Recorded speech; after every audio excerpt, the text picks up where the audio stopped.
Jakarta, Bandara Udara Halim Perdana Kusuma di Jakarta Timur tengah berbenah. Seiring rencana pemerintah untuk alihkan penerbangan rute tertentu dari Bandara Soekarno-Hatta Tangerang. Proyek revitalisasi masih berlangsung di Bandar Udara Halim Perdana Kusuma, Jakarta Timur. Tahap peremajaan meliputi sejumlah pengerjaan, di antaranya penambahan pintu X-ray di terminal keberangkatan. Ruang tunggu bandara diperluas dengan kapasitas tampung 700 penumpang. Loket tiket pesawat pun diperbanyak hingga 10 pos. Langkah pembenahan sebagai persiapan menghadapi adanya penerbangan pesawat komersial tujuan tertentu. Selain fasilitas, kemungkinan penambahan akses menuju bandara juga tengah dibahas. Minggu ini kita akan ada rapat koordinasi dengan pihak terkait seperti Disub DKI, Kepolisian, Wali Kota dalam rangka untuk membahas nanti pengoperasian Bandara Halim di awal tahun 2014. Mungkin hasil koordinasi itu ada rekayasa lalu lintas sementara. Sebelumnya Kementerian Perhubungan telah mengeluarkan peraturan terkait pengalihan penerbangan reguler dari Bandara Soekarno-Hatta Tangerang ke Bandara Halim Perdana Kusuma ini. Rencananya pengalihan akan diberlakukan pada Januari 2014 guna mengurangi kepadatan jadwal penerbangan di Bandara Soekarno-Hatta Tangerang, Banten. Memang sedang disiapkan, dikaji bersama antar berbagai stakeholders. Tentu karena ini merupakan bandara enclave sipil, di mana di situ ada kegiatan dari TNI AU yang cukup sibuk. Itu tentu harus dilihat ya kepentingan mereka. Itu semua harus dihitung untuk melihat kapasitasnya. Tidak hanya itu, kita juga harus melihat kapasitas dari terminalnya dan juga aksesnya. Jadi memang komprehensif yang harus dilihat gitu ya.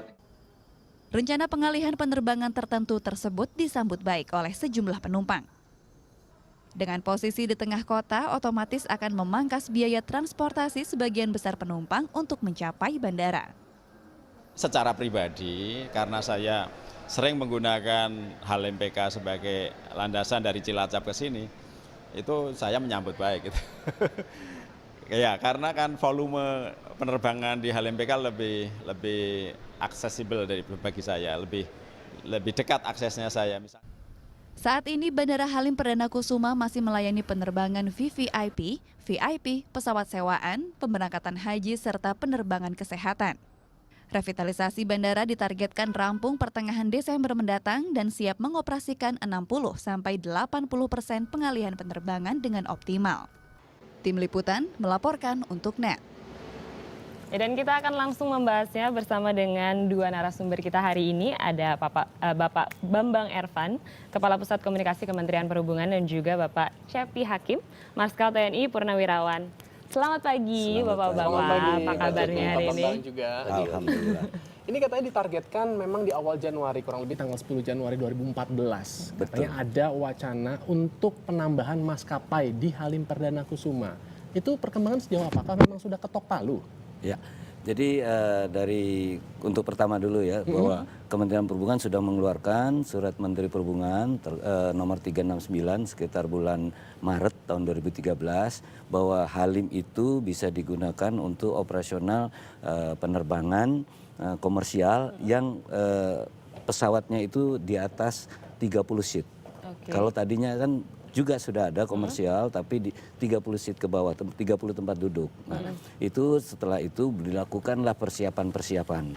Nah, dari hasil persiapan itu PT Angkasa Pura II menyatakan bahwa mereka sanggup mengoperasikan tanggal 10 Januari 2014. Okay. Nah, kesiapan itulah dijadikan sebagai target. Sebagai target, dan saat ini pembenahan sudah dilakukan sudah sampai terus mana? Kembali bahwa itu ada dua ya, terkait dengan masalah infrastruktur dan terkait juga dengan masalah aksesibilitas ke bandara, kemudian dari segi teknis penerbangannya. Dua-duanya terus dilakukan. Nah, kalau untuk infrastruktur dan lain-lain sebagainya itu memang menjadi domainnya PT Angkasa Pura II.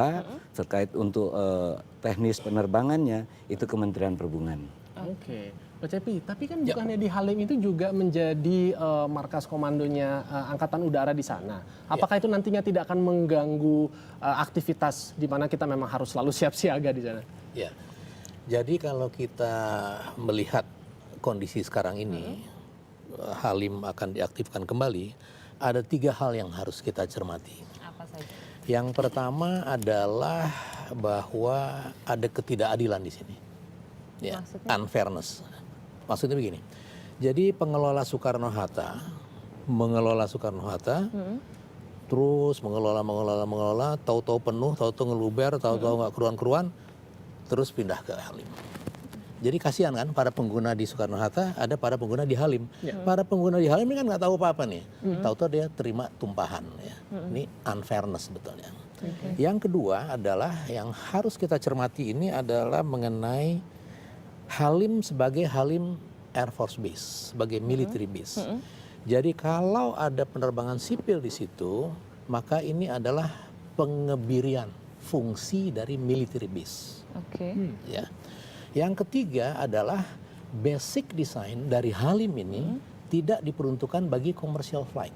Kenapa, Pak? Nah, jalan menuju Halim itu cuma satu, cuma 2 jalur. Tempat parkir di Halim itu udah penuh, sekarang aja udah penuh nih. Parkir pesawat di apron, yang namanya apron, sempit. Sekarang aja penuh. Runway-nya cuma satu. Taxiway-nya tidak ada. Ya, tidak ada, ingatnya. Taxiway adalah yang menghubungkan tempat apron ke runway untuk take off atau landing. Tidak ada. Yang ada adalah semacam taxiway di sebelah sana, di sebelah utaranya. Itu bukan taxiway, itu adalah runway yang lama dari Halim. Sebelum Halim dipinjam sebentar untuk international flight dulu. Ingat nggak? Iya. Ya.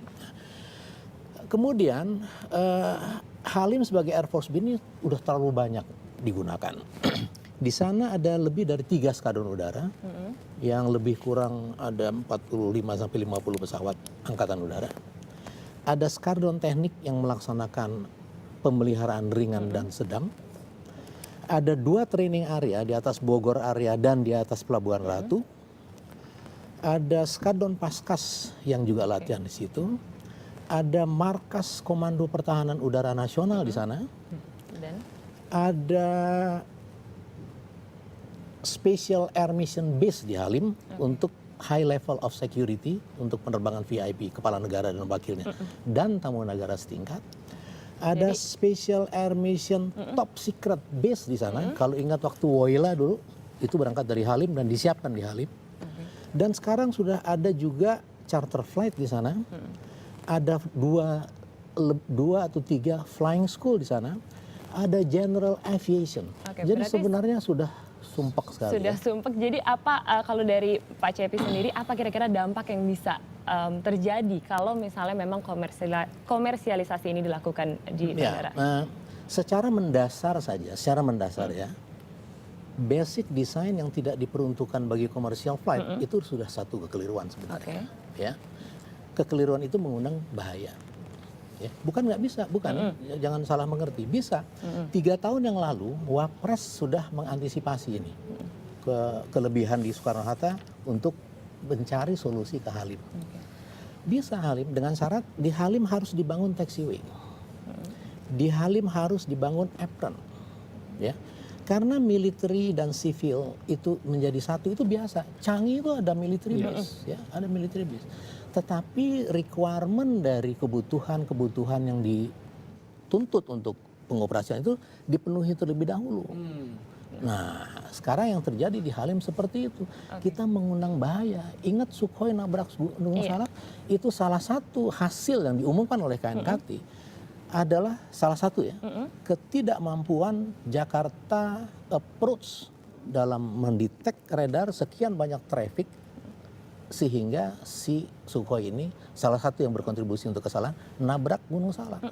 Jadi bisa dibayangkan dalam keadaan waktu itu belum ada penambahan ya. Apakah karena memang ATC-nya belum maksimal bekerjanya? Nah, itu persoalan lain lagi. Jadi dunia penerbangan kita sekarang mengalami atau berhadapan dengan banyak tantangan. Salah satunya adalah air traffic control kita.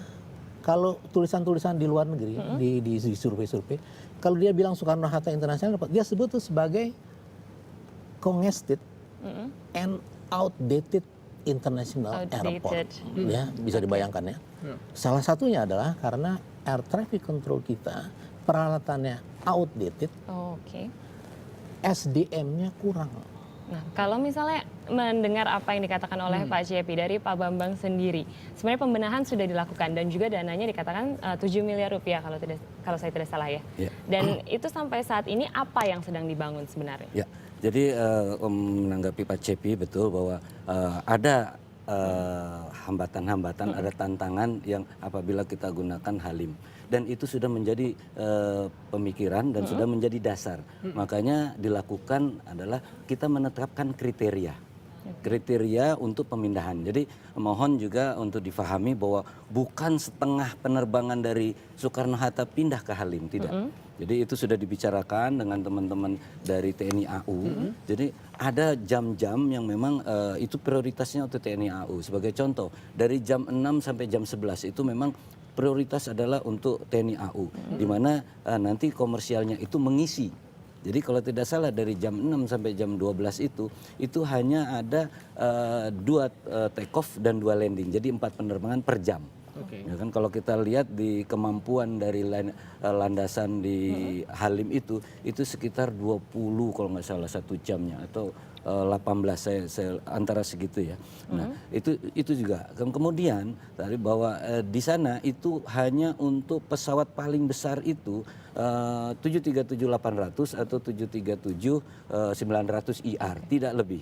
Tapi kalau menurut Pak Bambang, dengan wacana pemindahan ini akan berdampak nggak dengan bisnis dari maskapai penerbangan yang bersangkutan nantinya? Nah, tadi satu lagi adalah kriterianya ya, adalah bahwa itu yang terbang ke Halim itu dia hanya single flight. Jadi destination to destination, tidak transit.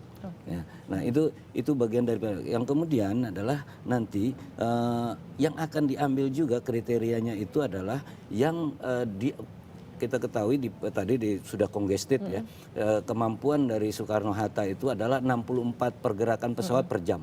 Nah sekarang ada jam-jam yang dimana dia lebih dari 64. Nah itulah yang kelebihan itu yang dipindahkan ke Halim. Jadi kemungkinan ke Halim itu jumlah penerbangannya dari jam 6 pagi sampai jam 22 malam itu sekitar 72 penerbangan. Nah kembali untuk Soekarno-Hatta itu Halim ini hanya sebagai salah satu alternatif untuk mengurangi congested di Soekarno-Hatta. Jadi ada langkah jangka pendek, jangka menengah, dan jangka panjang. Dan ini adalah merupakan bagian daripada langkah-langkah tersebut. Memang leadingnya adalah Kementerian Perhubungan, tapi harus didukung oleh seluruh komponen. Karena kalau masalah penerbangan ini, ya, apabila ada hal-hal yang terkait dengan penerbangan hambatan, itu yang rugi adalah nasional. Bukan hanya Kementerian Perhubungan, tapi untuk pelaksanaan nggak bisa hanya dilakukan oleh Kementerian Perhubungan. Sebagai contoh ya, tadi katakan bahwa selama ini Soekarno-Hatta tidak menangani ya, atau harus pindah. Sebenarnya pada saat Bandara Soekarno-Hatta dibangun, itu ada Kepres nomor 64 tahun 1986. Mengatakan? Itu bahwa itu terkait dengan pengawasan tata ruang dan penggunaan lahan di sekitar Bandara Soekarno-Hatta. Di Kepres tersebut itu sudah ditetapkan mengenai master plan. Tahap pertama itu adalah 2 landasan, 2 terminal. Tahap kedua itu 4 landasan, 4 terminal. Tapi apa yang terjadi sekitar tahun 90-an, 90 pertengahan 95, 98, tanah yang sudah diperuntukkan untuk pengembangan bandara itu sama wali kotanya dijual kepada real estate pengembang. Sehingga waktu itu akhirnya keluar lagi keputusan presiden untuk mengalihkan lagi. Nah, rencananya jangka menengah itu adalah kita membangun landasan ketiga. Oh, ini panjang kalau mau dicarain, udah nggak sabar. Benar, tapi kalau misalnya sebenarnya kalau saya boleh bilang, jadi Soekarno-Hatta itu sebenarnya sudah ada master plan dengan tahapan-tahapan. Ini tidak dikerjakan. Belum dikerjakan atau tidak nih Pak? Ya, saya nggak tahu belum. Ya, tidak. Realitanya ini adalah kelalaian pengelola airport. Ya. Sekarang sudah hampir 3 kali lipat. Ya, untuk pengetahuan aja. Kalau di luar negeri ada fenomena aja, fenomena pertumbuhan penumpang. Dia yang dikerjakan pertama kali adalah pengembangan dan upgrading airport, aerodrome. Nah, Bisa dibayangkan sekarang sudah hampir 3 kali kita belum melihat ada apa nih yang mau dikerjakan. Yang dilihat justru pindah ke Halim. Saya khawatir sebentar lagi kita pindah ke Kemayoran. Tidak. Jadi tadi saya katakan ada jangka menengah, jangka panjang. Jangka menengah adalah membangun landasan ketiga. Memang ada masalah di tanah. Ya, tapi ada solusinya sebenarnya. Kita mendorong bahwa sebenarnya Angkasa Pura itu punya tanah-tanah. Nah, sementara yang untuk landasan ini dikuasai oleh masyarakat. Jadi bagaimana kalau di barter saja di sana tanah Angkasa Pura itu dibangunkan rumah-rumah, dia pindah. Itu salah satu yang diusulkan oleh Kementerian Perhubungan. Seberapa optimis sih Pak sebenarnya dari Kemenhub sendiri kalau misalnya langkah ini bisa gitu menjadi salah satu solusi untuk mengatasi langkah untuk pemindahan ke Halim Perdana Kusuma? Kembali, itu hanya jangka pendek. Ya kan? Yang jangka pendek yang bisa dikerjakan cepat, tapi itu bukan menyelesaikan masalah. Karena harus yang tidak menambah masalah. Ya, karena kalau kita bicara perhubungan tidak juga bisa kita lepaskan berkaitan dengan darat. Tadi transportasi di darat ini akhirnya kita harus sadari akan menjadi satu PR baru. Kita udah tahu kan bahwa penumpukan sudah terjadi di mana-mana dengan adanya juga kemarin baru satu bukan wacana lah, tapi boleh dikatakan keputusan ada penutupan jalan tol dan lain sebagainya. Ternyata juga menyebabkan banyak kemacetan. Di sini lagi mau ada penerbangan di Halim. Kira-kira bagaimana nih tanggapan PR dari yang saya katakan tadi, Halim ini kan hanya sebagian kecil saja. Jadi langkah pendek lainnya yang saya katakan tadi adalah bahwa sudah dikirim tim ke Inggris yang tadi katakannya out of date-nya dari navigasi. Ini sudah ada kerjasama dengan Inggris. Segera akan merubah di mana nanti diharapkan itu dengan 2 landasan yang sekarang hanya 64 pergerakan per jam, itu dengan teknologi yang ada akan ditingkatkan menjadi 90-an. Jadi kita mencontoh Heathrow. Iya, betul. Kapan tuh Pak? Ya, sekarang lagi sudah dikirim tim, ya akan. Tapi itu jangka pendek. Itu jangka pendek saya katakan tadi kan, jangka pendek ya 2-3 tahun ya. Nah, yang kedua ya tadi juga jangka pendek bahwa sekarang kan Kementerian Perhubungan sudah namanya moratorium untuk penambahan rute ke Jakarta. Kemudian juga sudah penawaran rute-rute yang tidak transit di Jakarta. Itu sudah beberapa airline membangun hub-hub ya. Jadi kalau dari Surabaya, Semarang, Bandung mau ke Medan, nggak lewat Jakarta lagi. Buat hub di Batam, nggak Batam. Dari Batam baru nyebar-nyebar. Demikian juga di sana. Canggihnya. Gitu. Tapi mungkin catatan terakhir dari Pak Cepi. Kalau boleh saya menyarankan ini sudah terjadi. Ini mismanagement, ini kelalaian. Ya. Nggak usah lah dipermasalahkan. Sekarang bagaimana ke depannya? Kelebihan kapasitas yang harus dikerjakan pertama kali adalah mengurangi penerbangan. Yang kedua adalah menstandarisasi airport kita. Ya, aturan-aturan ada, regulasi-regulasi ada, semuanya itu. Kemudian membangun runway, tahapan-tahapan yang sudah ada. Kalau ini dikerjakan sementara kemudian diantisipasi Halim akan digunakan, Halim juga harus dibangun apron dan taxiway. Halim itu sekarang berstatus sebagai alternate aerodrome dari International Airport Cengkareng. Kalau misalnya weather jelek atau ada chaos ada lain sebagainya, dia udah berfungsi sebagai alternate. Kemudian dari sini kita harus segera melihat International Airport yang baru, karena pertumbuhan kita 10-15% itu sangat fantastis ya. Itu never happened before in our national aviation history ya, nggak pernah terjadi ini begitu tingginya.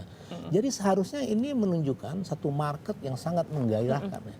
Tetapi apa yang terjadi sekarang ini jadi chaos semuanya. Nah, jadi itu tadi Cengkareng di standarisasi dulu, baru ke Halim, baru memikirkan yang lain. Harus diingat Indonesia sekarang ini berada di kategori 2 yang dikatakan bahwa Indonesia ini belum atau tidak memenuhi persyaratan International Aviation Standard seperti yang ditentukan oleh International Civil Aviation Organization. Kita lagi berjuang keras nih untuk ini, dan ini adalah salah satu langkah yang harus dikerjakan. Tapi sekali lagi please ya, untuk Halim betul-betul kita harus pertimbangkan dengan baik. Kalau tidak, kita menebar bahaya namanya. Ya, berhati-hati. Itu aja. Satu pertanyaan lagi mungkin untuk Pak Cepi. Hari ini ngapain nih di ulang tahunnya? Ulang tahun siapa nih? Ulang tahun Pak Cepi. Selamat ulang tahun Pak Cepi Hakim. Happy birthday Pak. Terima kasih. Selamat ulang tahun. 17 Desember 1903 itu pesawat terbang pertama di dunia diterbangkan oleh Wright Brothers di Kill Devil Hill, North Carolina. Benar, tadi kita juga bahas. Jadi bersamaan juga dengan ulang tahun dari Pak Cepi Hakim. Selamat ulang tahun ke berapa Pak? Enggak. rahasia. Itu. Oke, Terima kasih Pak Cepi Hakim selaku Sama-sama. Marsikal TNI Purnawirawan dan juga Pak Bambang Ervan Terima dari kasih, Pak Kepala Bambang. Pusat Komunikasi Kementerian Perhubungan. Terima kasih atas informasinya dan kita berharap apa yang tadi disampaikan ini menjadi manfaat dan juga menjadi motivasi untuk pembenahan Halim maupun juga Soekarno-Hatta ke depannya ya. Betul sekali. Mudah-mudahan. Mudah-mudahan bersama. Baik, selanjutnya lalu mengenai beragam alternatif solusi untuk mengatasi kemacetan yang dicoba sejumlah negara. Apa saja sih solusinya? Informasi selengkapnya setelah jeda commercial break berikut ini. Tetaplah bersama kami di Indonesia Morning Show.